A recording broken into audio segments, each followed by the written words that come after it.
Countdown start हो चुका है। कुछ ही घंटे बाकी रह गए हैं। हमारी अंजू बिल्कुल अकेली और उदास बैठी है क्योंकि इसके दिल में तीनों लड़कों के लिए स्ट्रॉन्ग फीलिंग्स मौजूद हैं। किसी एक को चुनना इसके लिए नामुमकिन सा हो गया है। एक तरफ है प्रिंस हीजू जिसने अंजू के प्यार में खुद को पूरी तरह से बदल दिया। एक अमीर प्रिंस होने के बावजूद वो अंजू की खातिर एक आम सा लड़का बन गया। यहाँ तक कि वो पार्ट टाइम जॉब भी करने लगा ताकि अंजू के दिल में जगह बना सके। दूसरी तरफ है हारू जिससे अंजू सबसे पहले मिली थी। वो शुरू से इसका ख्याल रखता आया है, हर मुश्किल में इसका साथ देता आया है। तीसरा वाला तो इसका चाइल्डहुड फ्रेंड है जो बचपन से ही इससे सच्चा प्यार करता आया है। अब आप ही सोचिए, इन तीनों लड़कों में से किसी एक को चुनना अंजू के लिए कितना बड़ा चैलेंज बन चुका है। दिल एक तो दिलबर तीन, आखिर ये लड़की अपना दिल दे तो किसे दे। इस मुश्किल वक्त में मैजिकल रवि ने अंजू के बहुत सारे इमेजिनरी वर्जन्स इसके पास भेज दिए। सबके सब अंजू को समझाने लगे कि लड़की अपनी आंखें बंद करो और सिर्फ अपने दिल की सुनो। इस वक्त तुम सबसे ज्यादा किस इंसान को अपने पास देखना चाहती हो, जल्दी से किसी एक को चूज कर लो।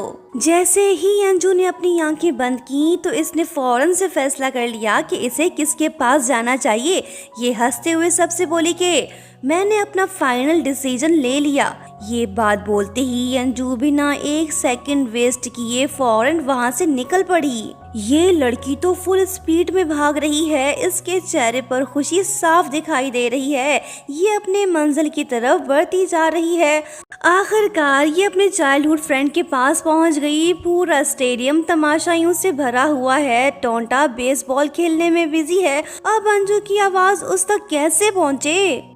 इधर उधर देखने के बाद अंजू की नजर एक ट्रम्पेट पे पड़ी। अब तो बाजा बजा के ही लड़के को अपनी फीलिंग्स बतानी पड़ेगी। जैसे ही अंजू ने ट्रम्पेट बजाया तो टोंटा का ध्यान तुरंत उसकी तरफ खींच गया। अपने प्यार को देख उसका दिल खुश हो गया। अंजू से अपनी फीलिंग्स बताने लगी कि टोंटा, मैं तुमसे प्यार करती हूँ। लड़का कुछ सेकंड के लिए फ्रीज हो गया, फिर उसने हाथ उठाकर उसके प्रपोजल को एक्सेप्ट किया। मैजिकल रवि को तो देखो, ये खुशी के मारे उछल उठी, लेकिन इसे ये नहीं पता कि अंजू आगे क्या करने वाली है। फिर हुआ ये कि अंजू टोंटा को गुड बाय बोल के वहाँ से चली गई। अरे ये क्या, अभी तो इसने गोलू को प्रपोज किया था ना, और इसे गुड बाय भी बोल दिया। ये देख रवि मचल उठी और उसके पीछे पीछे भागने लगी। तभी अंजू मुड़कर एक किलर स्माइल के साथ कहती है कि रोक सकती हो तो रोक लो। ठीक उसी वक्त प्रिंस हीजू का ड्राइवर इसके पास आ पहुंचता है और अंजू को कार में बिठाकर वहां से ले जाता है। उधर प्रिंस हीजू की एंगेजमेंट सेरेमनी शुरू हो गई। शहजादे का दिल उदास है। ये अपनी फियांसे को रिंग पहनाने ही वाला होता है कि तभी अंजू वहीं आ पहुंचती है। अपनी शहजादी को देख लड़के का मुरझाया हुआ चेहरा तो खुशी से खिल उठा। अंजू इससे बोलने लगी कि तुम और मैं बिल्कुल एक अलग दुनिया से बिलोंग करते हैं। मैं एक रफ सी लड़की हूँ, पुराने कपड़ों में रहती हूँ, लेकिन फिर भी मैं तुमसे प्यार करती हूँ। प्रिंस मुस्कुराते हुए बोला कि कहा था ना लड़की कि मैं एक दिन तुम्हारा दिल जीत लूँगा। अब देखो वो बात सच हो गई ना।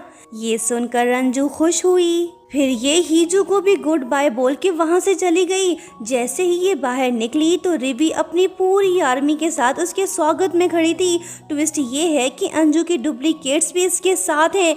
रिवी ये चाहती है कि अंजू किसी एक को चुने, लेकिन अंजू ने इससे कहा कि ऐसा मुमकिन नहीं, मैं सबसे प्यार करती हूँ, मैं किसी एक को चूज नहीं कर सकती।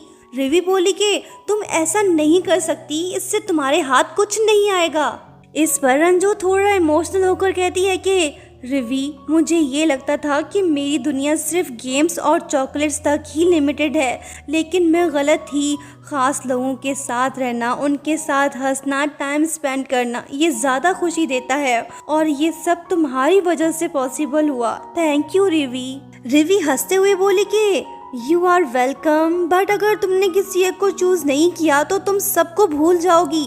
अंजू बिना डरे कहती है कि कोई बात नहीं, मुझे पूरा यकीन है कि मैं उनसे दोबारा मिलूंगी और उन्हें फिर से याद कर लूंगी। मुझे उनसे प्यार भी हो जाएगा। रिवी को आया गुस्सा, ये से हारू के पास जाने नहीं दे रही। लो जी, कवारे लड़कों की फौज भी आ पहुंची। ये वही छोकरे हैं जिनसे अंजू फाइट करके बची थी। अब ये सभी से सपोर्ट करने आए हैं। अपने इतने सारे दीवानों को देखकर अंजू खुश हो जाती है और सबको एक साथ कहती है कि आई लव यू ऑल। बस फिर क्या था, सारे लड़कों का दिल गार्डन गार्डन सा हो गया। ये सभी कसम खाते हैं कि अंजू को हर हाल में प्रोटेक्ट करेंगे। एक तरफ है रिवी की आर्मी तो दूसरी तरफ अंजू के लवर्स। मैजिकल रिवी ने धावा बोल दिया, अंजू फंस गई। तभी तलवारबाज हैंडसम कैप्टन आगे आता है और कहता है कि अंजू तुम जाओ, हम सब संभाल लेंगे। जाने से पहले अंजू ने सबको पलटकर फिर से आई लव यू कहा।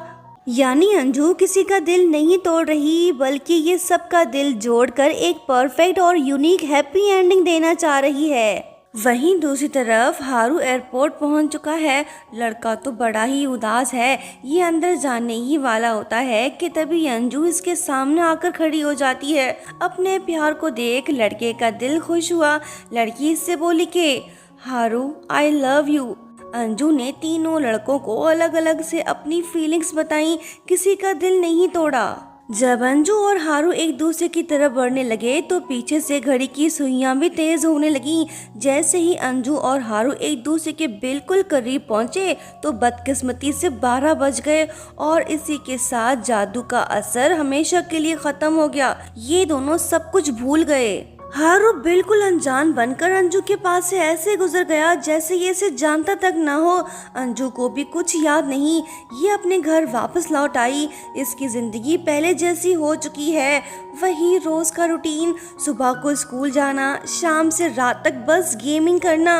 मैजिकल रिवी के गायब होते ही इसकी लाइफ से सारा रोमांस और दिल में हलचल खत्म हो गई। टाइम गुजरता गया।